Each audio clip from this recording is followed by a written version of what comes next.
Argentina came to defend a World Cup. They're leaving it defending themselves from a prosecutor. Zero shots in 90 minutes. Their goalkeeper made 11 saves, a World Cup final record, and they still lost 1-0. That's not a defeat, that's a siege. And when the whistle blew, instead of accepting it, Molina punched Rodri in the stomach as he ran past celebrating. Paredes grabbed Eric Garcia by the throat and threw 19-year-old Gavi to the ground twice.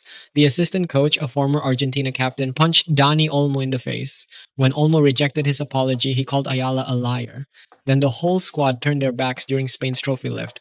Only one player reportedly faced the podium. They skipped every mandatory interview. Not a single player apologized.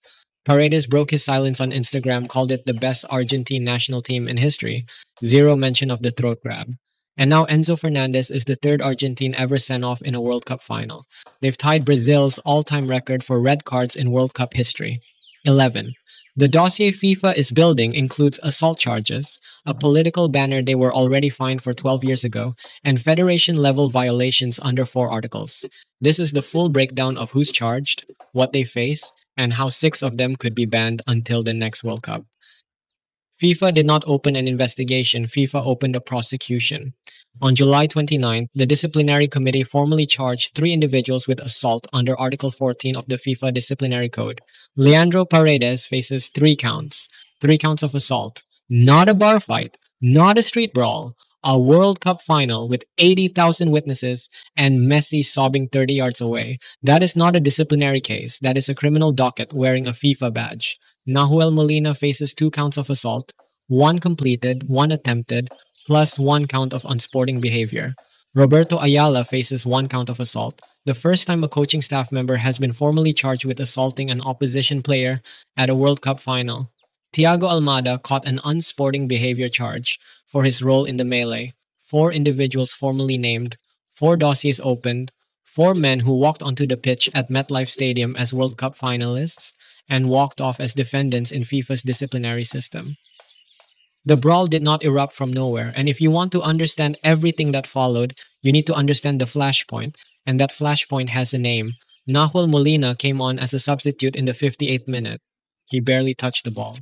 But when Ferran Torres struck in the 106th minute and Rodri sprinted past celebrating, Molina swung, a punch to the stomach of the newly crowned world champion, the Ballon d'Or winner, the captain.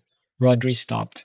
Eric Garcia ran in to calm things down, and here is where Paredes arrived. Video shows him grabbing Garcia by the throat, a chokehold that dropped the Barcelona defender to the turf.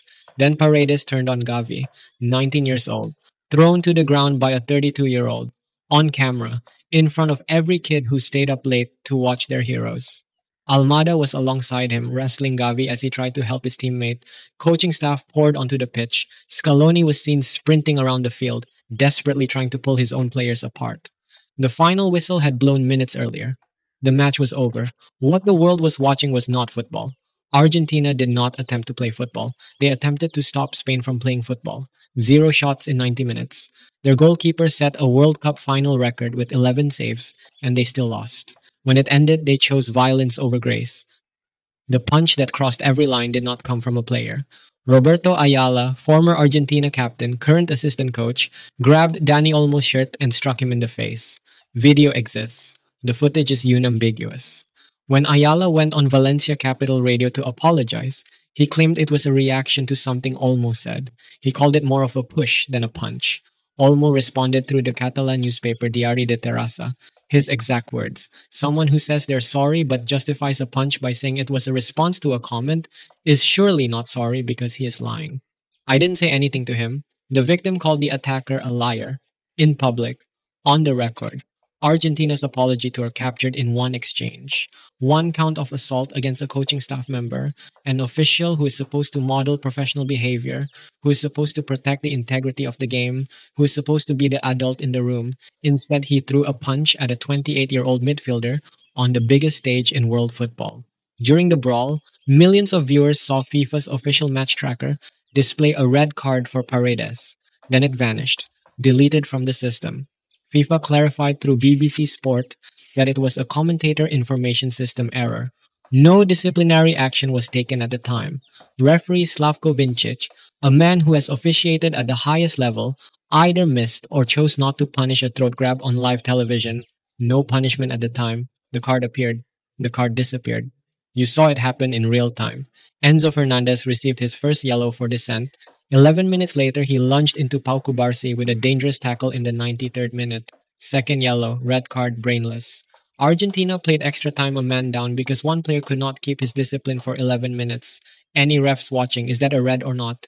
That dismissal made Fernandez the third Argentine player ever sent off in a World Cup final. Pedro Monzon and Gustavo De Sotti were both sent off against West Germany in 1990. 36 years later, Argentina added a third name to that list. No other nation has more than one. Argentina has three. With Fernandez's dismissal, Argentina matched Brazil's all-time record of 11 red cards in World Cup history, the joint dirtiest disciplinary record in the history of the tournament. And the man who joined that list?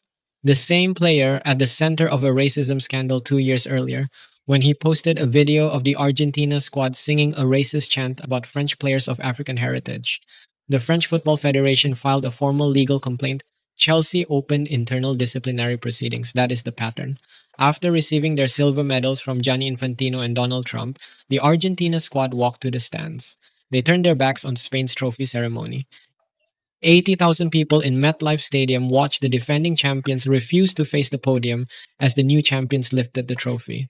Jose Manuel Lopez was reportedly the only Argentine player who remained facing the stage. One man stood facing the stage. Jose Manuel Lopez, remember that name?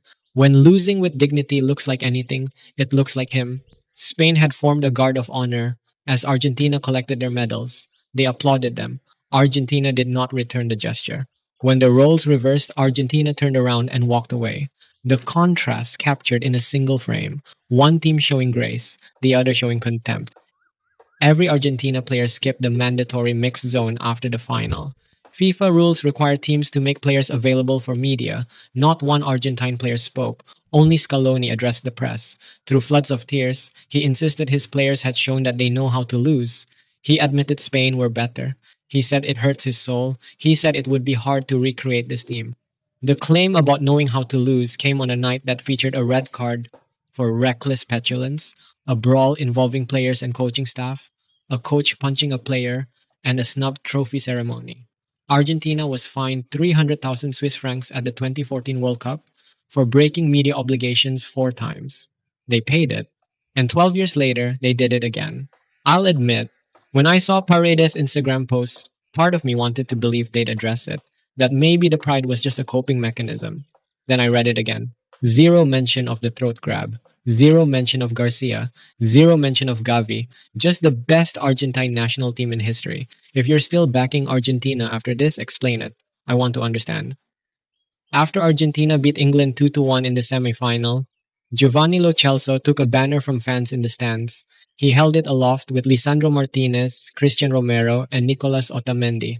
The banner read Las Malvinas, son Argentinas. The Falklands are Argentine, a political message on the world's biggest sporting stage. UK Prime Minister Keir Starmer's spokesperson demanded FIFA investigate, stating, "The World Cup might not be ours, but the Falkland Islands definitely are." FIFA opened proceedings under Article 34, Paragraph 3, which prohibits political messages.